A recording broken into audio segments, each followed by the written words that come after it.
राजधानी भोपाल के बैरसिया में फिल्मी स्टाइल में ट्रैक्टर पर बैठकर हथियार लहराते बदमाश खेत पर कब्जा करने पहुंचे और खेत मालिक और उसके परिवार पर धारदार हथियारों से हमला कर दिया। 2 दर्जन से ज्यादा बदमाशों ने फरसा, लाठी डंडों से हमला किया। हमले में आधा दर्जन लोग घायल हो गए। बताया जा रहा है धमकी मिलने के बाद फरियादी 3 दिनों से पुलिस थाने के चक्कर काट रहे थे। पुलिस ने कोई कार्रवाई नहीं की थी। हादसा होने के बाद पुलिस ने कार्रवाई की। फरियादी का आरोप है कि पुलिस पहले ही समझौता करने की बात कर रही थी। दोनों को समझाकर एक दिन पहले ही थाने से वापस भेजा था और दूसरे दिन ही बदमाशों ने खेत में घुसकर फरियादी पर धारदार हथियारों से हमला कर दिया।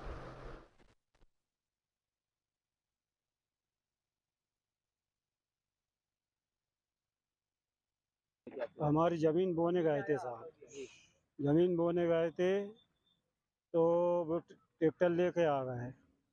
हम पे ट्रैक्टर चढ़ा, मेरे जो फरसा मारा हुआ प्रेम नारायण, मदन लाल और मैं राजेश। हमारी जमीन बो रही थी वहाँ ने, और जमीन बो रही और जहाँ से पुलिस वाले ने बोली कि आप जाओ, आपकी जमीन आप बोना। पुलिस वालों से कही कि नहीं आप तो बो, कोई झगड़ा नहीं होगा। राजीनामा करवा दिया और वहाँ हमें भी मानने आ गए। हाँ, मेरी जमीन पे उसने जमीन वो थी 9 एकड़, उस पर कब्जा कर लिया। उससे मना किया, वो नहीं माना। जब हम कंप्लेंट कर गए थाने में तो राजीनामा करवा के हमसे रात को और सुबह कहते कि तुम्हारी जमीन हाँक लो।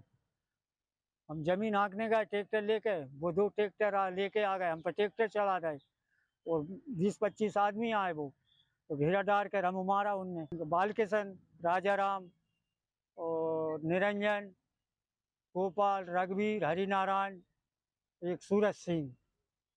आज के पुलिस वालों ने बोला था कि आप जाओ घेर आओ वो 2 खेत, और वो गए बोने तो उधर से वो सब लोग, बहुत सारे लोग बन के आए और बस सब घेर लिया भी आसपास सबको, डंडे के फरसे के मारा पीटी करी। फिर वो वापस आ गए और बस बच के, और फिर फोन लगा। आज के परिवार का विवाह जो हुआ ना, वो ऐसा हुआ कि कोई दिन आज भगवान सीधे थे इसलिए ये लोग बच के आए हैं। और इनके साथ ऐसा ऐसा जो हुआ है ना कि किसी को चाकू मारा, किसी को फांसा मारा है, किसी के कान में लगी, किसी के हाथ में पट्टी लगी हुई है। और आज के दिन अगर ये बच के नहीं आ पाते वैसे, क्योंकि कल ये कि इनकी जो जमीन है ना, इन्होंने जो पॉलिसी दी थी, जिस जमीन पे जबरदस्ती कब्जा कर लिया गया। और उसको छुड़ाने के लिए जब हम कल सुबह 8 बजे यहाँ पुलिस थाने में आए थे, जबकि सुबह 8 बजे से आकर के बैठे बैठे हमको रात को 10 बज गए। हम भूखे प्यासे यहाँ पे बैठे रहे, लेकिन कोई सुनवाई नहीं हुई, क्योंकि इस समय पे इनके पास ना तो पैसा है ना कुछ है। अगर पैसा हो तो पैसा से सुनवाई होती है, ना तो पैसा था ना ही कुछ था, तो इनकी सुनवाई नहीं हुई। जबरदस्ती जो है राजीनामा करवा करके कोई एक्शन लिया नहीं गया है।